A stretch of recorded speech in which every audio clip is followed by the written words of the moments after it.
Alright, it's day number 42 of my speaking in front of the camera, trying to enhance my ability to speak English and improve my colloquial English. And today I continue answering IELTS questions, and I realized that this challenge 100 day I wrote talking in front of the camera, that's a great opportunity to constantly keep my English fit, if you can put it in this way, because despite of how obstacles, despite of I don't know potential problems that I have, or despite of my mood, I continue recording it every day.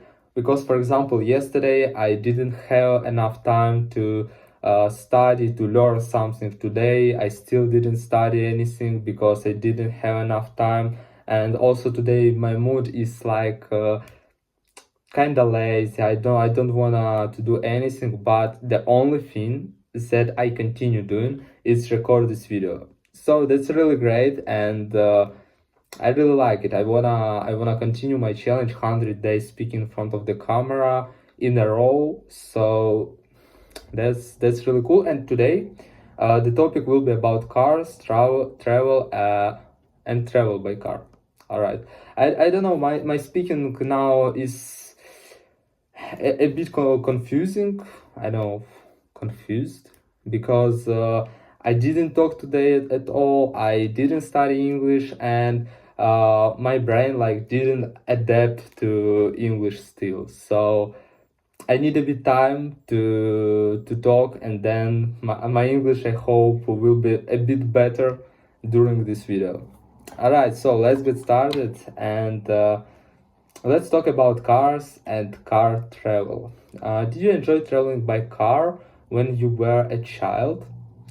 When I was a child, yes, to be honest, I liked to travel generally, no matter what place it is.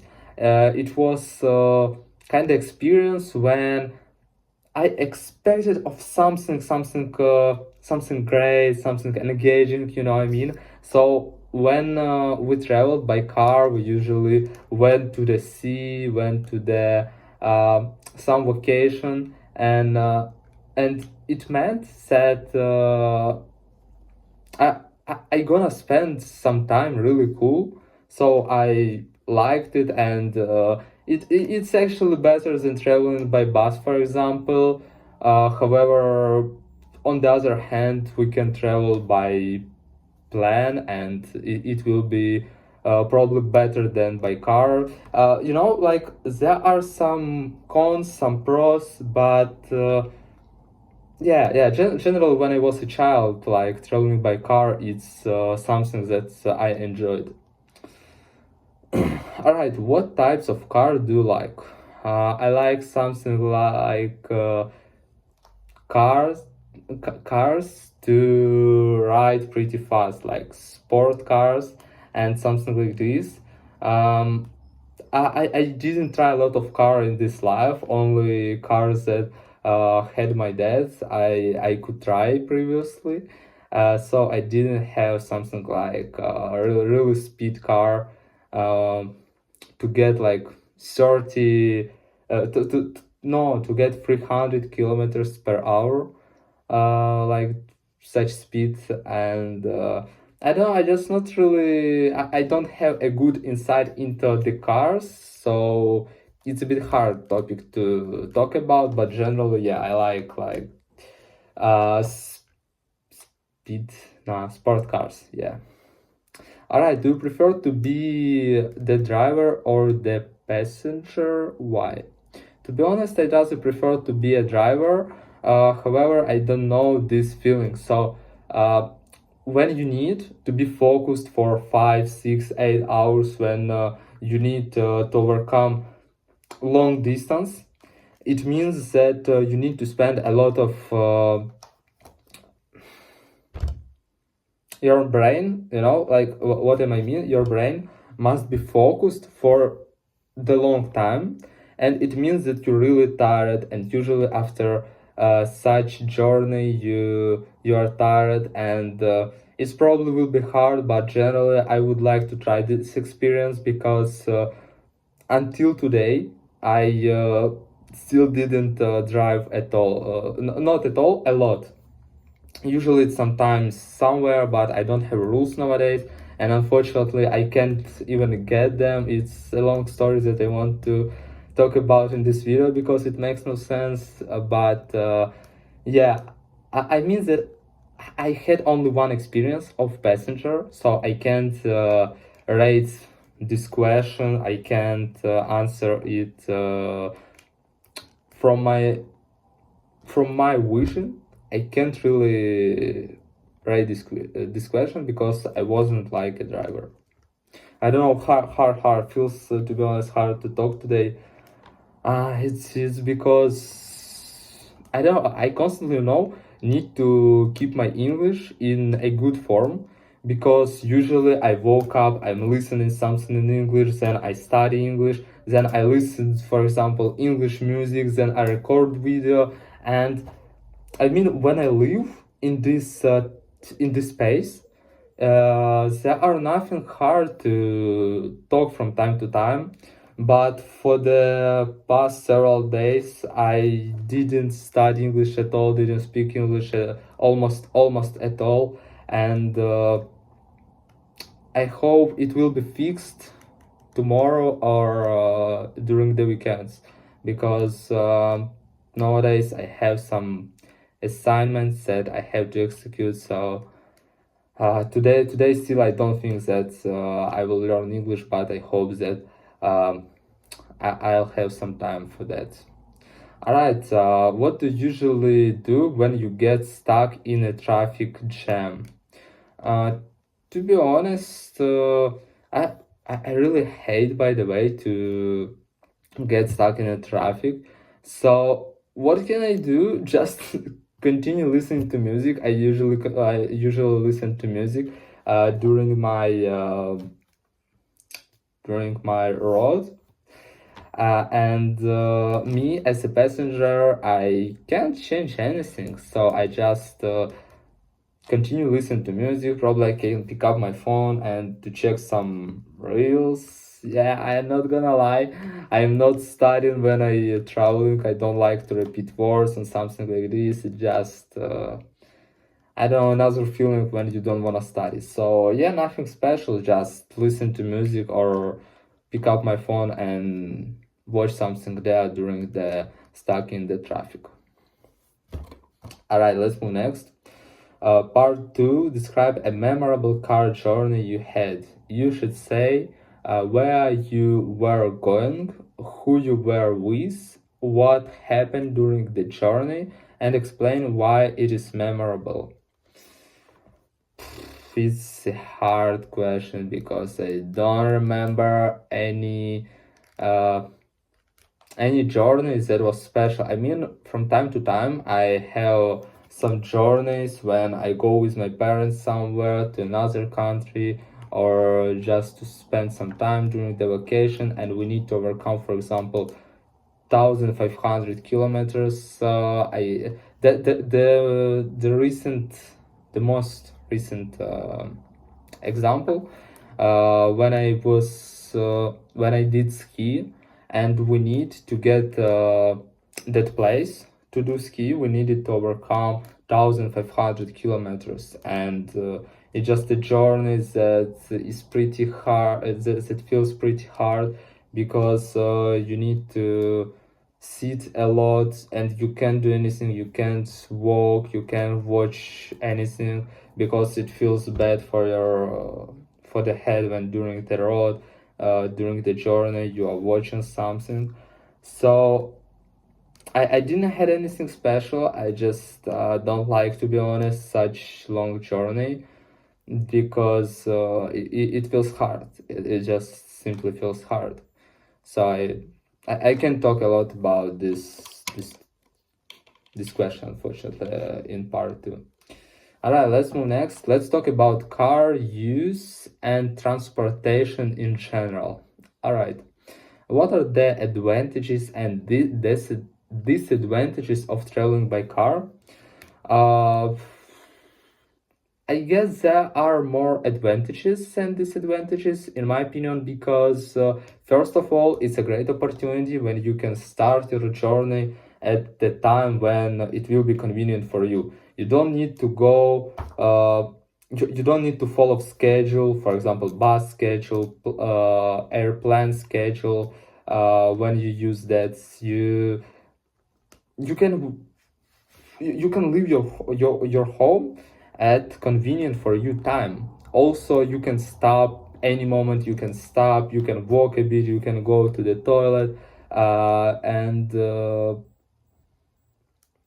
you can take a lot of clothes, I mean, a lot of luggages with you, and that's really cool. But I guess the only disadvantage that you have, if you are a driver, you have to be focused during whole road. You have to be focused, and it takes a lot of energy. So that's the only disadvantage, because when you get your appointment, your point, or appointment is probably meeting, if I'm not mistaken. So point, when you get your point, you need it, you feel like tired and you want only to go bed. So yeah, that's the only disadvantage, in my opinion, I guess. All right, how is traffic different in cities and in rural areas? What's that? It's kind of villages. Yeah. All right, it's to be honest, there are significant differences, just because when you are going in the cities, there are a lot of cars trying not to get someplace, and because of this, there are also there are a lot of people who trying to go through the road, and all these facts makes it harder to move fast in the city. So you have constantly stop, and you like riding a bit, you have to stop, you are riding a bit, you have to stop, and it's hard in the city to move due to your car. But for example, in rural areas, like in the villages, it's easier. There are less cars, and it's easier to go in one tempo, and nothing else. You don't have a problem with a lot of people that are walking on the streets, and constantly transportation from one street to another one. You don't have a lot of cars that constantly stopping you, and that's all. That's all. So it's probably looks like easier in the village, moving in the village. All right. Do you think government should invest more in public transportation than in roads? Why or why not? I really like those questions. Like, I have no idea at all how much money do they invest in transportation and roads, and I have to rate it, and to give like some tips. I don't know. Both of those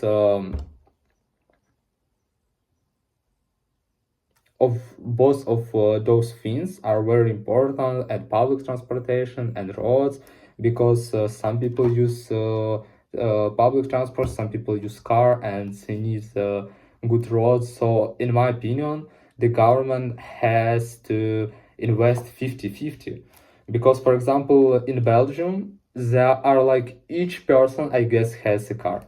uh, and in Ukrainian, at the same time, it's something harder to have a car for each person, because there are less economy, and yeah, that's harder to indulge yourself a car. So for example, in Ukraine will be more important to work with public transportation. At the same time, in the Belgium, it means that there will be better to invest in roads. However, I guess that it must be 50-50, to be honest. All right, how How do car preference differ among different age group of or cultures? I don't know concerning cultures to be honest, but actually between groups it's very easy to see the difference of preference car, just because in my age I want something like sport car, something loudly, something loud. Uh, I don't know how to explain it, because I have like very small vocabulary concerning the cars. All right, but if you are talking, for example, about older people, for them more important to care about whole family, and they need to buy a car to move not only for themselves but for the whole family. So their choice is absolutely another one. So for me it isn't important to have 4 places in the car. For me will be good only 2 places, but this car must be like cool, that I like, and I don't really care about space in the car, about space in my back place of the car where I can put my luggage, you know what I mean?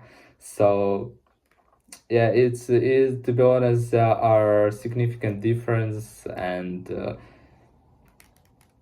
it's just easy to observe, to be honest. And yeah, like I don't know just how to say more about it. All right, in the future, how might technology change the way people travel by car? I don't know. To be honest, I have no idea at all about this question, because in my opinion, like it's been 15 years since first car existed, so nothing significantly changed. I mean, cars cars ride in that time, rode in that time, and cars ride in this time. And doesn't exist cars that are able to fly. Probably in the future it will be, but it's hard to imagine, to be honest. So I don't know. For real, I can't imagine. Just I'm not good in this question. I mean, in my imagination, the only things that are able to change it's if cars gonna fly, and then roads will be different, and there will be difference between today's cars tomorrow, between today's roads and futures. So yeah, difficult question, to be honest. And all right, that's all for today. A bit hard. I realized that I really need to work with my vocabulary concerning cars. That's yeah, a bit hard, to be honest. However, I barely answered it. And I hope tomorrow I will be able to answer finally Duolingo questions, because I have a lot. To be honest, I found a great website when I can take a lot of those questions, put them in ChatGPT, and ChatGPT create for me a great test as today's. And yeah, there are a lot of, I guess like 200 days I can record with those questions. All right, that's all for today. Thanks if someone watched it, and see you next time.